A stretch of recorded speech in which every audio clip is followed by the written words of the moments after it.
Hello, my name is Robbie Ventura, and I am your host here at the Velocity Cycling Podcast, where our one goal is to get you to fast faster. There is no one way to have great cycling performance. What works for some of us may not work for others. We really want to expose you to some of the greatest minds in sports performance, and hopefully we can try to figure out what works best for you to meet your goals and to meet your genetic potential.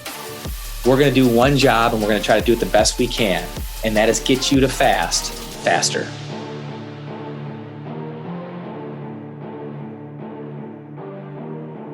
Hello and welcome to the Velocity Podcast. My name is Robbie Ventura. I'm going to be your host today, and I am so fired up to have the legendary Andy Potts in the studio today.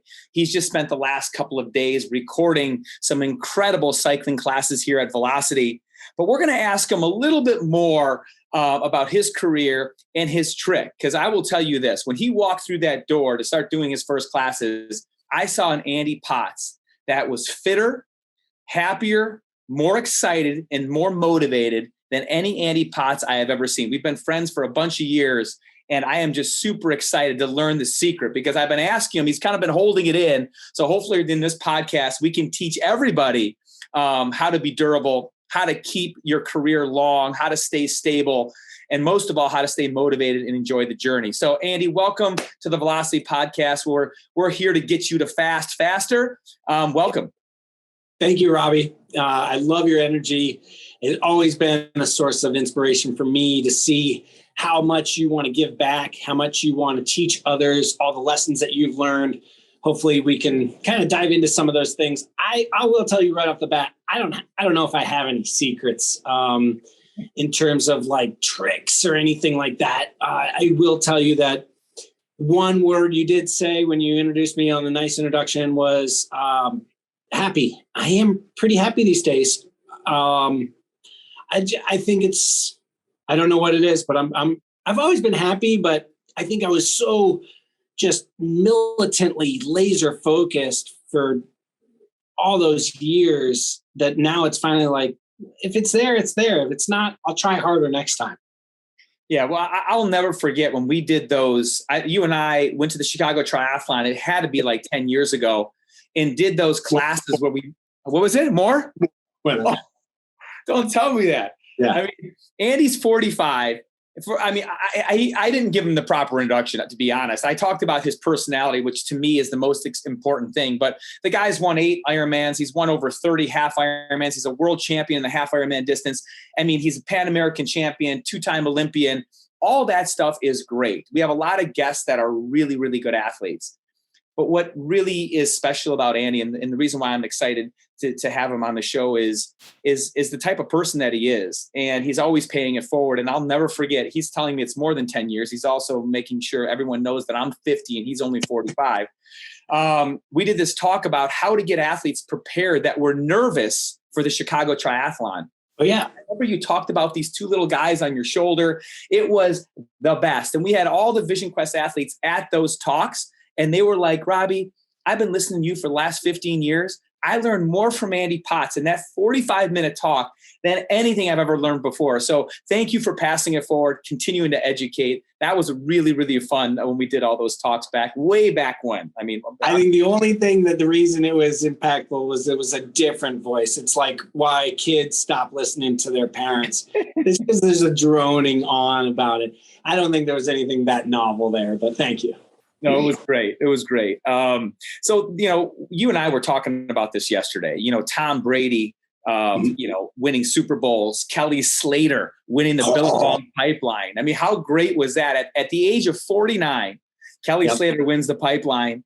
And I think having you come into the studio yesterday and just seeing your fitness and seeing where you're at, I'm going to ask you a few questions about longevity and durability. And the first I'm going to ask you is, you've been in the sport for 20 years, swimming for 18 years before that. How has your training changed? We're going to start within the pool because you have a swimming background. You got into triathlon. You were the best swimmer in the water. Over the past 20 years, that has changed quite a bit. How is your swimming? Because I'm going to get into each sport here, but let's start with swimming. You're 45 years of age. How has it evolved and changed in the last 20 years? All right. So Swimming as a sport has changed. And if you look at some of the nuances, so when I was getting good at swimming, it was in the early 1990s. And we were talking about how to swim fast. It was very, you swim on your side and you swim, you try to drive on your side and you don't try to swim flat. Swimming is actually flattened out a lot. You see, there's still rotation involved, but like some of the mechanics of swimming have evolved and progressed. And so I swam all 4 strokes. Butterfly used to be this stroke where it was very big, you undulate, right? You go up and down like a dolphin. Now you get up and you flatten it out and you hydroplane. And that's what a lot of these strokes are doing.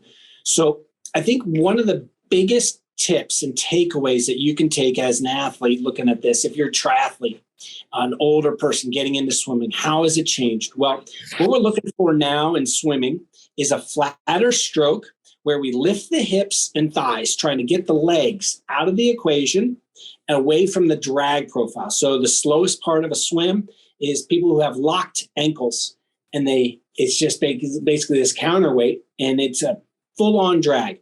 So if you can get a little bit more supple ankles, get the legs out of the way, then you can kind of swim downhill, and then you flatten it out. And I used to be taught to enter my hand near my head as you rotate through and you enter at the head. Now what I'm teaching when I coach swimming is your hand enters at your shoulder width. So as soon as your hand goes in the water, bang, you're right on top of the catch. And you get that the shoulder can articulate better than if it's pinched or impinged, and then you don't drop the elbow. So we're seeing a flatter stroke entering at the shoulder and more on top of the water, quicker, earlier breath as well. It used to be this labored breath where you'd rotate and it's just brah. Now you want to actually turn your head a little earlier, grab air early, then put that head back down as the hand passes the head. And so you're seeing a quicker first breath, you're seeing a flatter stroke, and you're seeing higher legs. When you swim with a wetsuit, we can elevate your legs and you get into the right wetsuit, bang, you're swimming downhill, which is super important. Is that also for competitive swimming, or is this just Ironman draft swimming? Is that changed, or is both of them changed? Both. Wow. And that's why you're seeing such big progression in the pool. And a lot of the lessons that I like to learn are from the pool. I develop, it's kind of one of those things where you practice your stroke, you develop your stroke, and then you apply your stroke. So I'm practicing and developing it in the pool in this controlled environment where I can really hone in on the smaller things. And just like riding inside, you can work and develop on different things. And then, running, I don't spend too much time running on a treadmill, but when I do, I really work on things like high hands, working on stuff like that. But with swimming, it's gotten to the point now where, number one, we're getting better athletes. We're getting better athletes that are pure swimmers at the Olympic level, on down. And it's a more attractive and it's a sexier sport. And we're reaching a broader audience. We have better women. It's more of a global sport. It was always global, but it's even growing even more. You can see the resources and development being pushed into pool swimming and building pools and providing access. And so that's really awesome to see. And it helps grow the sport. And then when you take it into older athletes, into the open water, I think some of those nuances are harder to grasp onto. But as soon as you learn that early breath, how to get the hips high, how to kind of push the chest down so you're swimming downhill, and how to get the hand entry so you're taking advantage of the top quarter or top third of your stroke to really maximize the catch.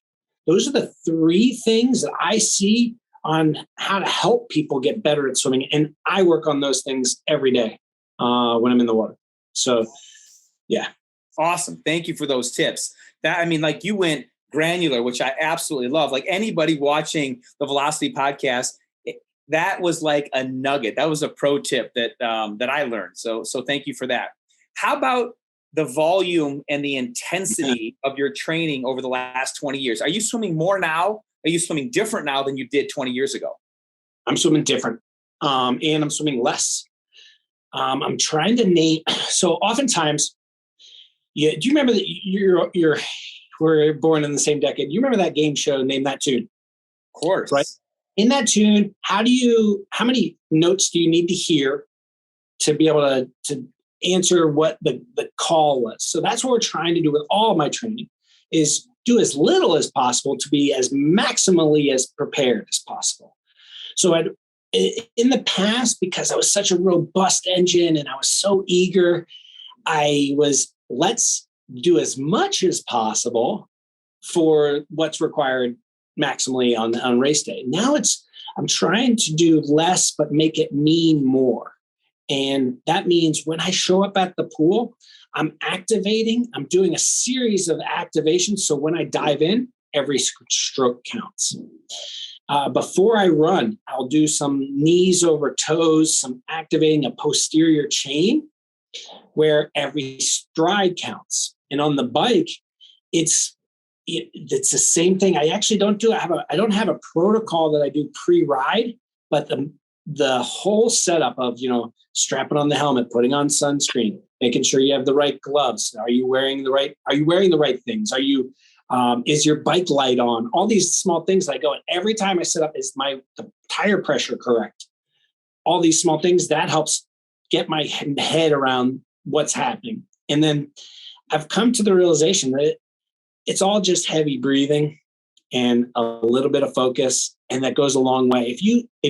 There was a stumbling block that I was getting to because everything hurt a lot. It was painful to get progress, and it doesn't have to be that way if you have more intentionality. So I just have a little bit more purpose to literally everything, and I'm trying to maximize every moment I can train, because when you're healthy, you can get the training in, you can see the returns. And I've been fortunate to be healthy for a really long time. Don't get me wrong, I've had stumbling blocks and I've hurt a lot of things and injured a lot of things, surgeries and all those things. And who hasn't, if you participate in sports for a really, really long time? But at the same time, like, you can use them as learning blocks and steps and what not to do. And I'd say the biggest thing that I can't promise you that I will never make a mistake again, because I'm going to make a ton of mistakes moving forward. But my goal is to not make the same mistake again. Fine, you make it twice, fine. But don't you dare make that same mistake a third time. You better learn that lesson. And that's where I am right now. Yeah. Well, I'm making new mistakes. That's all. For sure. I'm just going to summarize that, because that was beautiful. I think the big elements to me in that are, when you're younger, you train hard and long and you do everything you can. You're trying to get as fit as you can, as quickly as you can. And as you get older and as you've made those mistakes like you've talked about, you realize the importance of protecting that training volume, protecting each and every workout, and making sure, there's no slop, because doing workouts that don't matter cause fatigue, and fatigue doesn't allow you to train as good the next time. So you want to make sure that each and every workout really has purpose, like you talked about. But all those things you're doing beforehand and prepping your body gives you such a better opportunity to not only absorb the training better, but you take the risk of injury and overdoing it down significantly as well. And one of the keys, one of the secrets that you said you don't have any to your longevity and being in some of the best shape of your life right now at 45 is the pre-work, is the intention, is making sure that the things you're doing are not only going to help you, but you can tolerate from a recovery perspective. And also you're limiting those. There's always going to be the opportunity to get injured, but you're limiting them by making sure your body is ready for each and every workout that you do. And to me, if people can just take that away from this podcast, they will be so much better off. I mean, there are some youngsters that listen to us, but face it, the most people that are in this sport are between the ages of 35 and 60. And whether they want to believe it or not, that's an aging athlete, right? And you have to protect that training volume. And it sounds like you figured that out. So yeah, there's definitely like what's happening pre and what's happening post. So if you can really dial in what's the purposeful action in the middle, the meat of the workout, but the post stuff is some of that stuff gets neglected because you come home after a ride or a run or even a swim and you just want to like exhale and let it go. But like I will stretch. I have a slant board that I've made myself. And I find that a lot of my injuries come below my knee. The older I get, there's just more bones, more muscles, more intricacies down there. So I'll stand on a slant board. I'll really target like my posterior chain. I think your posterior chain is it's a really big source of power, but it can be neglected in terms of preventative things. Making sure your low back is nice and loose, and yeah, making sure like kickers. These are the like low back, IT bands, calves, like that. Those grab you, and when they grab you, in the past they usually don't want to let go either. And an injury simply doesn't allow you to get the volume in that you need to get in to be competitive at the level that you're at. And I think that's the real bummer about injuries is that it just, you can't train.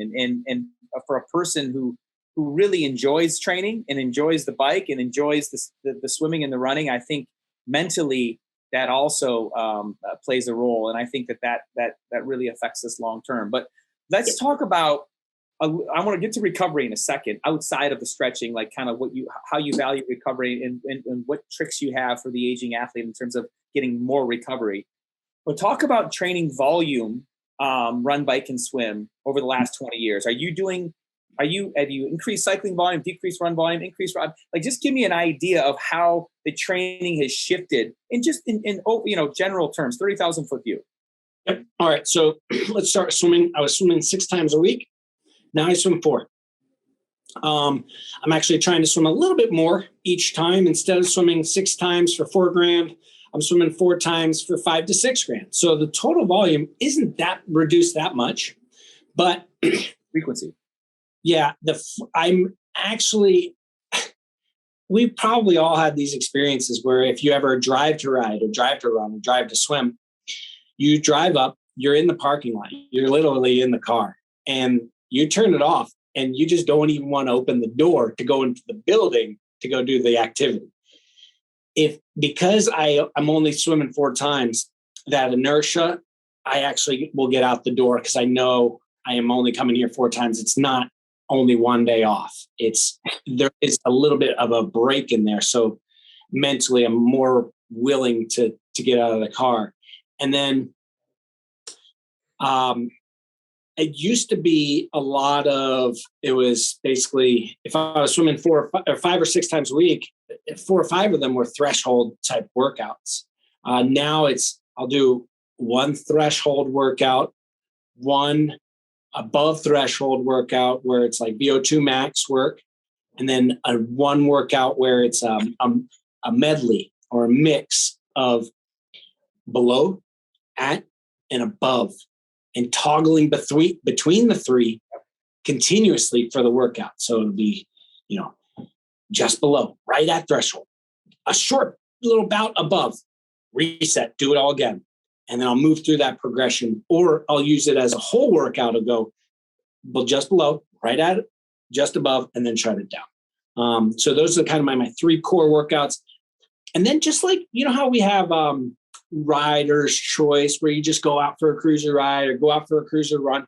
There isn't a lot of that because of the structure of swimming, but I'm actually moving away from that a little bit. And I'm doing kind of this long swim where there is intentionality and there's purpose and there's focus. And I am thinking about technique, but it's a continuous swim because we are getting ready for whether it's a 1.2 mile swim, 1,500 meter swim, 2.4 mile swim. Those are long swims.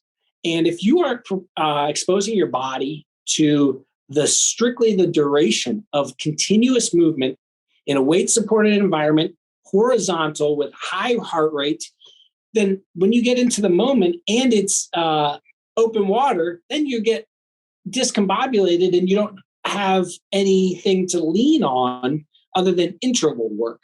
So my 4th swim is a long one, and I never have done that before. And I think that it's helping between the years as much as it's helping my physiology. So that's swimming.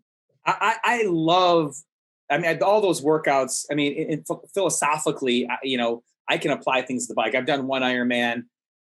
I don't have nearly the understanding and coaching ability on that side. But when you think about that metabolic flexibility one, that one where you're going threshold, VO2, aerobic, that moving in and out of those energy systems really helps your body understand how to turn on and off different fuels to perform the exercise. And I think everybody who's watching this podcast, I really encourage you to do that either on the bike, either running or swimming at least once a week. It really helps give your body the ability to come in and out of different energy systems smoothly and with control.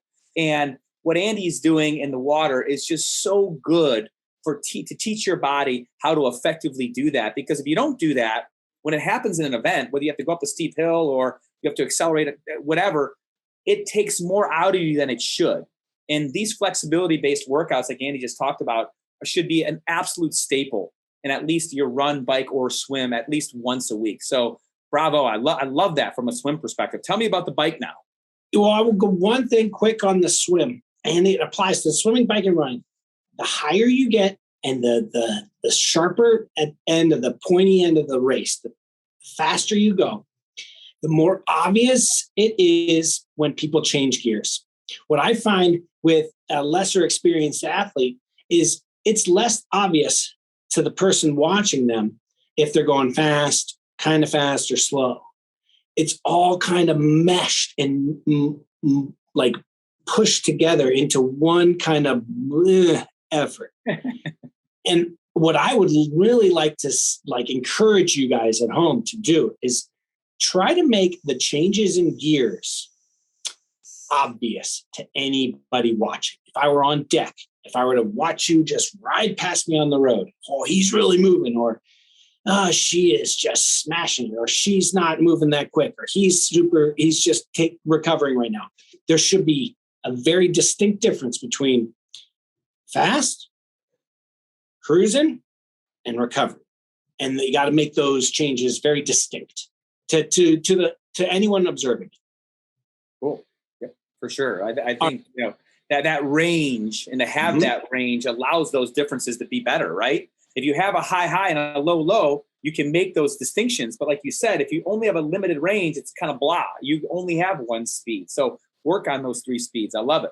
How about the bike, Andy? How has the bike changed over the last 20 years for you? I mean, obviously there's technology that has changed, but from a standpoint of how much and how hard, have you seen a big change? All right. So let's start with when I first started riding, it was indoors. I would ride outdoors to race. And I felt like I am answering everything that's required of me on race day by preparing inside. And I was good. But and inside riding was answering 95, 98% of what was asked of me on race day because I'm time trialing and I'm getting good at time trial in a triathlon. Well, as we have recruited better athletes and more people have seen different opportunities that are available to them, whether it's travel and friendship and experiences and all these things that are great, it's attracted better athletes. And because we have better athletes, it's more dynamic racing. And I've moved. So I spent probably 15 years riding inside, almost exclusively. I would do the occasional outside training ride. Now I'm riding outside a lot more. I ride with power instead of perceived level of exertion and heart rate. So there is a detriment to the only thing bad about riding with heart rate is it lags behind the effort. So it takes a little while for it to catch up to the effort. And then if there's latent fatigue in your body, then you get what something is called, it's like cardiac drift, where the heart rate gets suppressed because you actually can't physically move fast enough to get your heart rate high enough. And it happens in Ironman racing a lot. So I moved away from heart rate racing. I still use heart rate as a recovery tool, but in terms of training, I don't train as much with heart rate. I train off of power on the bike. And that power is immediate. It is by the stroke. I actually use like a 3-second delay. I have a 3-second average that I use. So it's less spiky than it possibly could be on a 1-second average. That is probably biggest thing I use that has changed for me is riding with power. And I know exactly what my zones are when it comes to marrying my velocity, my effort, my output. All those things are married for me. I know exactly what they mean in terms of this heart rate gets me this watts, gets me this fast when it's this windy. This is the course. I've been riding for a really long time. I just know. And because I know the roads, I know what's expected. I know my body. And again, just like my bike week is very similar to my swim week in terms of the planning. I ride it above threshold, at threshold. And for me, it's different. I use different races to determine it. Like I'm going to do an Olympic effort or a sprint effort, a 70.3 effort or an Ironman effort. And those are kind of how I will label them, whether it's written or in my mind. And then like one day it's 70.3 effort, which is a pretty high demand for me because I'm riding it takes me about 2 hours to ride 56 miles at that 70.3 effort. And I know what wattage that is for me. And I try to spend, when you're at that wattage, you just go and hit it. And it's fun to see the bike computers these days. It's a little gamification of it, but I also know I'm going to hit these things, and it's no longer of, can I hit it? It's no, this is what you're doing today. And then I just go do it. And when I say these are the numbers and this is what you hit, I think as an athlete, you have a standard. And if you know the standard, if you know what's being asked of, whether that's a zone or a watt or a heart rate, the standard is the standard. You need to raise your level and meet the standard.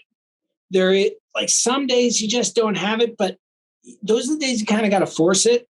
Some days you got the good and you're whoa horsies and you pull back and you just meet the standard. But if you want greatness and excellence out of yourself, you have to meet the standard. If you are continuously falling short, you're going to be disappointed. And there's no more pointing fingers at that point. You got to stop pointing fingers and start pointing them at you. If you have a coach and you have direction and you have purpose, you need to meet the standard and you need to raise your level. And I know it's hard. Believe me, this is the space I live in, but you can do these things and set the right expectations so you're meeting the right standard. So don't lie to yourself. Set the right goals for you. Hopefully somebody's working with you on this, right? Get a coach, get somebody like Robbie, right? Or me, I'll coach you. And we can work with you to get the most out of you. But we will be honest with you when it comes to the standard, and hopefully you can meet it. Yeah. I think that's the concept of the typical thing for everybody, Andy. I think you see it at your coaching business, AP. What you guys have been doing for so many triathletes across the country has been spectacular. You and your team have done a great job. But the one thing that I've been impressed with watching your classes here is the level of precision some of your workouts include, but also some of the things that you're teaching people about the workout. I think what's interesting about the velocity classes that you ran is anybody can see a workout and try to do what they're supposed to do. But by you teaching them the whys and the hows during your classes in here, I believe everybody should take these Andy Potts classes. And the reason why is because a workout is simply just a workout. But when you add the context that Andy brings to the class, and he talks about the standard, he talks about the intervals, why you're doing the intervals, I think it really elevates the experience and it gives people that motivation, that opportunity to meet the standard like you're talking about. Yeah, well, thanks. A few years ago, you helped lay a lot of the groundwork for me. Before I opened a coaching business, or maybe I was just fledgling and starting, or had the idea to do it. And I saw what you were doing at Vision Quest. And sometimes it's hard to see what's possible if someone before you hasn't done it. And we're starting to see barriers getting broken throughout different avenues of life right now. But when I look at you, Robbie, I do see the success that you've had, and with Thank you. You not just it's more than just coaching. Like, you have relationships with people, and it's like, that was one of the first things you ever taught me, was like, it is about relationships. This is about people. I think they can learn they can gain the knowledge of swimming, biking, or running, or biking by themselves. They don't need you. But if you create a really great relationship on a personal level, like, you can do more for them and for you. And like, so that was probably the biggest takeaway you've ever taught me. And I thank you for that. I appreciate it. Can you tell us a little bit about what people can expect during your classes? I mean, I don't want to give away all the secret sauce. I want people to take the classes, but what are you teaching people indoors here at Velocity? What are the key elements of some of these workouts in general, and how do they apply to some of that stuff that you talked about that's important on the bike? Yep. All right. So number one is, lots of people can write a workout, and it's not what it is, it's how you're doing it and the intentionality behind it. And that's what we're really trying to drive with. I've taken your classes on Velocity. You do the same thing. I'm trying to drive that same thing, is how you're doing what you're doing, how you're applying pressure to the pedals, what's happening with your body, what your body language is saying about how you're riding. And then, are you getting mental buy-in? And the mental buy-in happens because you understand the why behind the workout, why we're working below, why we're working at, why we're working above what you are personally capable in that individual session. And then if you continue to come back and you continue to develop and really hone those skills, you'll find that dial gets turned because of purpose and because of consistency. So those are probably the biggest words that we use with Velocity, is consistency and purpose. Awesome.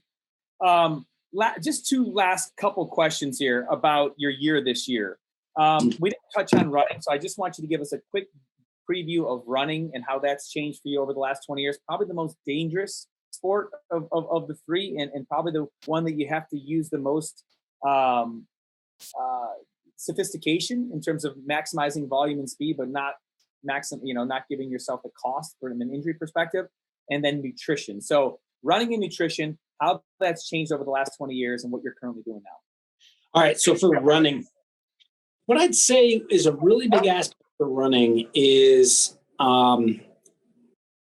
as a person, it comes last, specifically in triathlon. Like, if you're just doing running, I would look for running it just takes a little bit of time for it to come around. And for triathlon, it comes last. So we're really trying to develop swimming, really trying to develop the engine with your riding, because there's no impact involved and because they're weight supported. So we're adding weight, we're adding gravity, we're having impact. So 800, 900 times your body, you're punching the body, you're punching the road, and the road punches back. So there's that impact aspect of it. And 8 to 9 times your body weight sometimes is impacting depending on how fast you're going. And so it comes late. I used to be able to get away with 3 quality workouts a week. And then right in the middle of my career, I could do 3 a week, and then for 2 weeks, and then 2 a week for 2 weeks. Okay. And that was kind of like the magic sauce. And now it's just 2 quality workouts a week. And then I have 3. So I'm running 5 times a week because I'm getting that heart and lung fitness, which my heart and lungs, they don't care what I'm doing. They just are like, okay, we're time to work. We're working. With running, I'll have 3 cruiser runs where it's just like, hey, I need some miles. And then I'll have 2 really dedicated workouts. One will be interval based, and the other one will be like kind of tempo or long run based. On my long run, to get the biggest maximal value out of it, I've actually I'll add tempo in early in the early season, middle of the long run on the middle of the season, and late on the long run as I'm getting closer to races. So my tempo becomes later and later in the run, which should hopefully simulate what's happening in races. We're looking for late power on the bike. We're looking for late speed on the run. And how do you develop them? Well, you got to practice that in training. Why would you go into a race where you have done none of these things to prepare your body for what's to happen and then expect greatness just out of the ether? And it just doesn't happen that way. There has to be preparation for it. I'd say one of the biggest things that I'm after I stopped or after I turned 40, I stopped being surprised with my racing. It's been more than a decade, actually. I'm really not surprised with how I race. It's a pretty clear indicator on how I'm preparing and how I have prepared. Now, a great preparation, fantastic preparation will not guarantee you a fantastic race, but it will guarantee you a fantastic recovery. Like you will be able to, the better you prepare, you will recover from that bout really well. But there is a little bit of magic that happens on race day. Things do have to come together. You have to have the nutrition aspect that you talked about. But I would temper people's expectations with running, especially the older, mature athletes, aging athlete. It does come last, and that's on purpose to keep you away from the small things that can come up from the pounding. And be patient with it, because even one quality run a week, that can get the job done. You just need a little bit more time to make it happen. I love that evolution of the tempo and where it comes in that run. I've never heard that idea. It makes total sense. You're building that durability, and as you get more durable, you can tolerate it later. If you think about training in general, it's real practical. It makes total sense. It's just it takes us 50 years to figure this stuff out, right? To believe what actually comes natural. So love it. Okay, last thing, nutrition. Tell us how it evolved.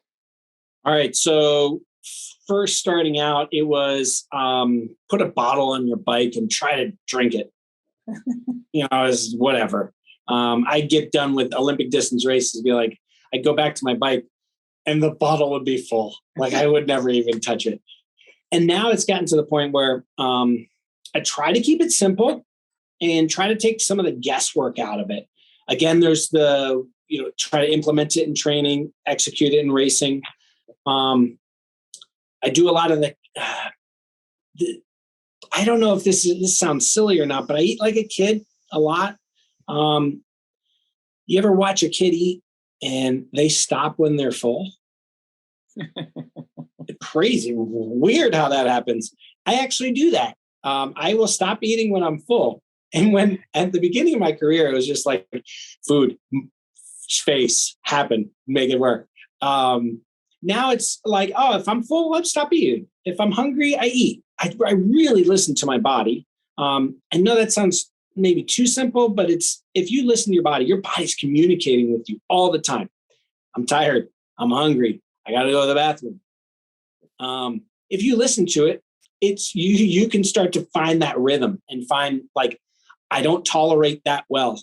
Maybe I should stop eating that, whatever that is. I don't like the smell of coffee, let's say. Well, if you don't like the smell, you probably don't like the taste. So maybe you shouldn't drink coffee, if that were the example.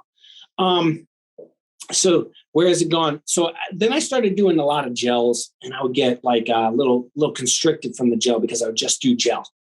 But then I started diluting gels and putting them in the bottle, and then I would dilute it with like a mix or just water. So the osmosality and the solubility of the water would lessen, and I would tolerate it better.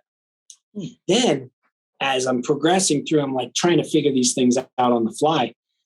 I wish somebody told me these things earlier, but I found Infinite maybe 5+ years ago, and I have a custom formula for me. So we tested my body. We did like a salt test to see where I am, and we kept the osmosality of the drink so my gut can tolerate it. So it's not just I hold the nutrients in my stomach where it can't be digested and dispersed. Weirdly enough, our body, like you can digest calories in your mouth, but you can't digest. Nothing happens through the esophagus and the stomach. We're just passing it down to the stomach and then breaking it down. It actually needs to go into the intestines to start to be absorbed into the bloodstream. And that does take time. It takes about 20 minutes unless it just sits in your mouth. So I will kind of, if I have a chew or something I'm eating, I'll wait a little bit if I need to eat on an Ironman race. Most of the time it's liquid calories and they go right to, and that process, it gets lubricated, good choice of words, a little bit better with just liquids. And I got the right formula. I dialed it in.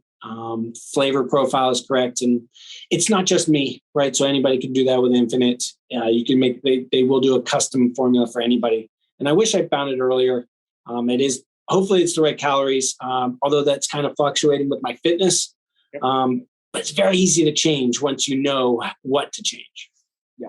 And have you noticed that as you've evolved as an athlete, your body has learned to process more carbohydrate, therefore you can take on more carbohydrate? I think it's important to teach these athletes the importance of being able to absorb and use carbohydrate as a fuel. I mean, it's really the rate limiting factor for any long course triathlete or long course gravel racer or century rider, is the importance of carbohydrate and our ability to process it and provide fuel for working out. And as we evolve, hopefully we're able to process more. I mean, I know there's a limit. Some people say it's 400 calories. Some people say it's different for everybody, but I think that's something you've probably taught your body to process more and more of as you've evolved.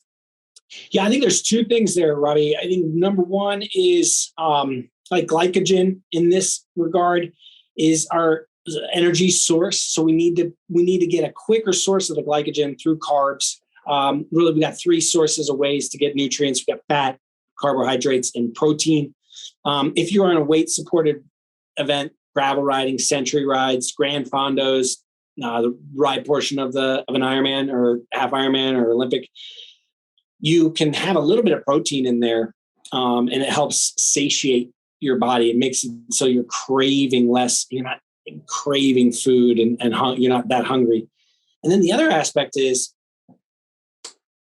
just like we train our muscles and we are training our mind, you can train your gut and you can train the body is amazing in that regard, right? You can train your gut to be more efficient. You can train your skin to be more tolerant of like a hot day, a sunny day. Like you can train your eyes, like all these things. You probably can't train your teeth, but that's about it, man. I'm telling you, the body is amazing, and you can go to amazing places if you teach it the right way to approach it. Yeah, slow and steady, and be consistent. I think things tend to change a little bit easier if you're consistent and don't add too much of anything at one given time, and it handles it pretty darn well. Yeah. So if you do get overwhelmed, like I have been overwhelmed by a situation, and I'll change lots of things. I walk away and I may have fixed the problem, but I've changed so many things. I don't know what the actual change agent was, but it's fixed and I don't care. So what? But that is not the ideal approach. No. You want to try to change a single variable to try to elicit improvement. If it's not working, then you change something else. We're on that own science project, but I know that people do get frustrated with whether it's their fitness or their health. I think those are probably the two biggest things, and they'll change a ton because they just need change. And you don't know what really was. And they're getting lots of stimulus. Now with social media, I mean, every conceivable product and training methodology is hitting these people. And they're like, oh, that looks pretty good. It worked for that guy. It worked for that guy. And next thing you know, whether they're better or worse, they have no idea, like you talked about, of what thing that they came into their purview of what actually works. So I'm guilty. Yeah, we all are. I don't care anybody watching this podcast, I guarantee you've changed too much in your career or your training 100%. It's okay. Well, a lot of times we learn from mistakes, but if we don't know what caused the mistake, like you talked about, it's really, really difficult to change and learn. Now, remember what you said in the beginning of this podcast. You don't want to make the same mistake twice. Yeah. And I think it takes 20 years of experience in sport, or 38 or 20. Wait, you've been doing sport for 38 years. I've been doing it for over 40 years. That is a hard lesson to learn. Yeah. And it really, really is. And I think it's getting harder for these young athletes because there's so much more stimulus. There's so many more ideas floating out. There's so much more information. So that in itself, again, if they can take away one thing from this podcast, is to be selective on the things you do try, and then make sure you really try them and have measurable things you're looking at to determine if a product worked or if a training idea worked. And I think it's getting more difficult in this modern world because there's so much information out there. But I think that was a great takeaway, Andy, is just don't make the same mistake twice, because you're going to make mistakes, and that's how we're going to learn. But hopefully you know what the mistake was. Right on. Yeah. I think there's something to being a scientist. That's pretty cool. I don't know if you ever did science projects as a kid, but went to science camp. Yeah. You went to science camp. Yes. Nice. Gold age. It's great. Cool. Yeah. So I think we can take, hopefully we've had some of those experiences, and you know that it can be a source of enjoyment to see if something works or not. Yeah. It does not have to always be, perfunctory. Okay. I'm going to ask Andy 2 more simple questions, then we're going to be done. The first one is age group triathletes. What is the biggest mistake you see them make on a regular basis? So instead of you learning from your own mistake, Andy's going to tell you one that everybody makes this mistake. Don't let it happen to you. Biggest mistake is you stop listening to your body. I'm guilty. I cut myself off at the neck. My mind's telling me one thing. My body's telling me something else. My mind says, we're going. My body says, dude, you forgot to feed me. Or, hey, you remember that, whatever it is, you just stop listening. When you're out racing or when you're out training and your body says, I would really love some salt right now. You know what you should do? Is probably go get something salty. But you don't, because you're cutting yourself off at the neck. And that's probably the biggest thing that I see.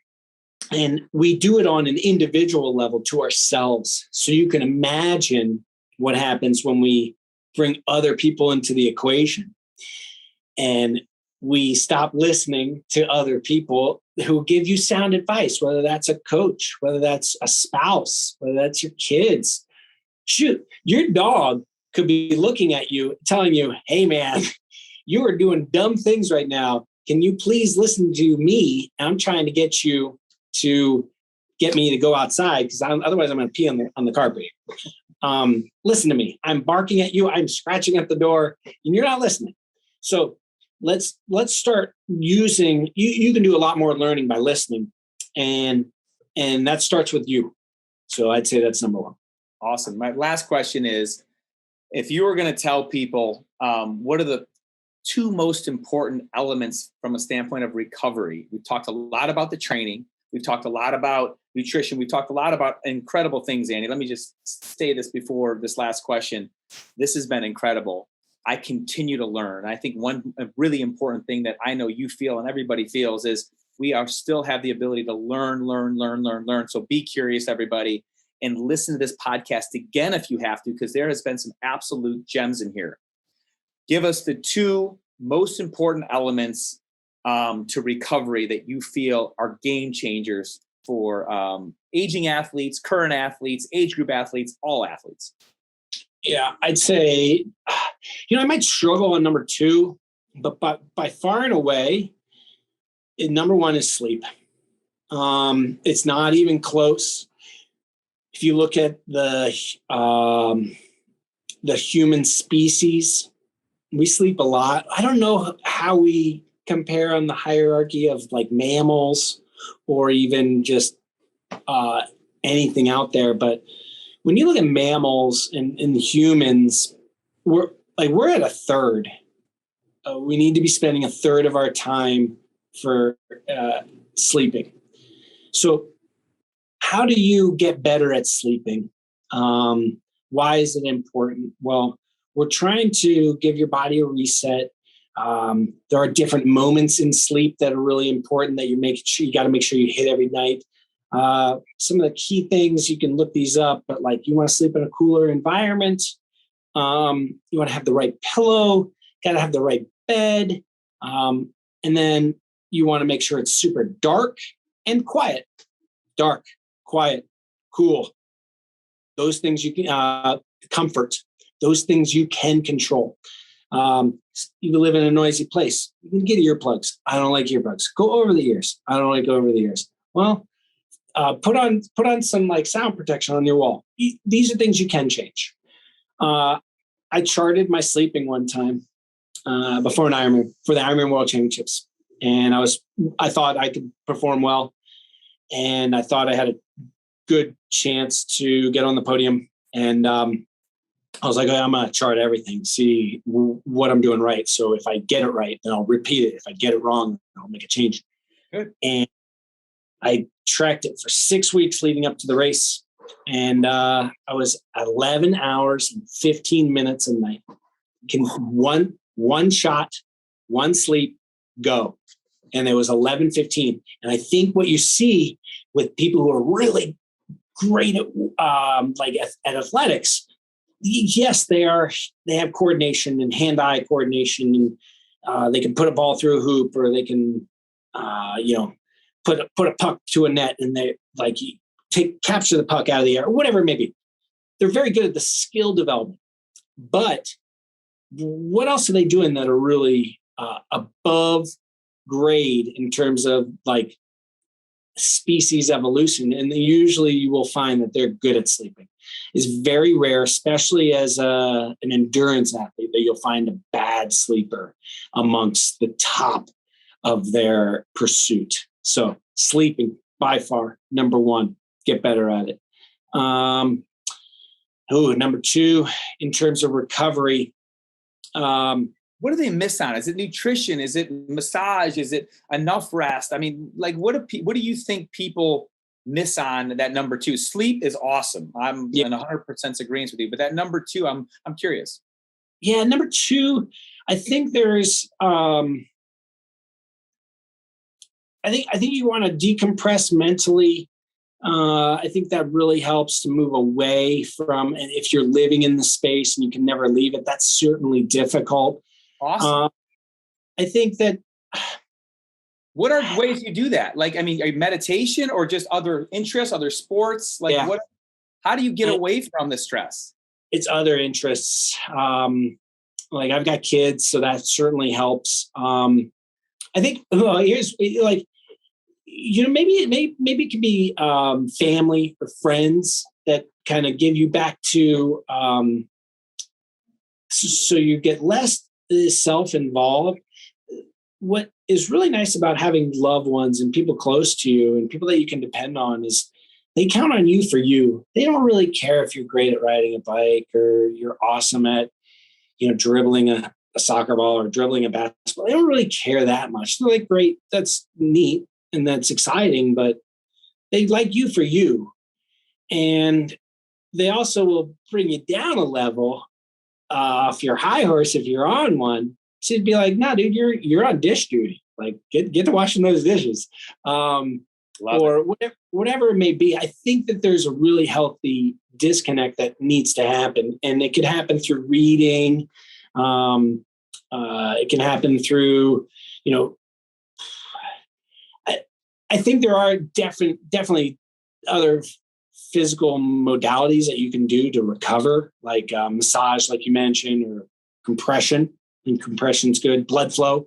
You want to enhance blood flow when you're not moving at like a high respiration rate. Yep. If you can get good blood flow through elevating your feet, I use something called Mark Pro, and that really helps.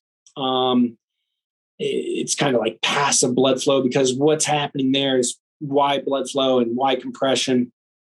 I use it to enhance recovery, because every time the blood circulates through your body, it's bringing new nutrients to, whether they're ailments or healthy damaged cells or healthy cells, where they're recirculating and bringing in fresh nutrients, can really promote that recovery process. So I think it starts with sleep and extends into massage, Mark Pro, and things like compression, things like that. And I've been with CEP. They're a compression brand, and they've been awesome for me. So, Andy, I love your number 2. I think that it kind of starts our starting of our podcast and the importance of relationships and what that brings to us, right? I think it gets lost, right? We get so focused on our training that having a meal with our family or people that we care about, strengthening those relationships is the best recovery we can get.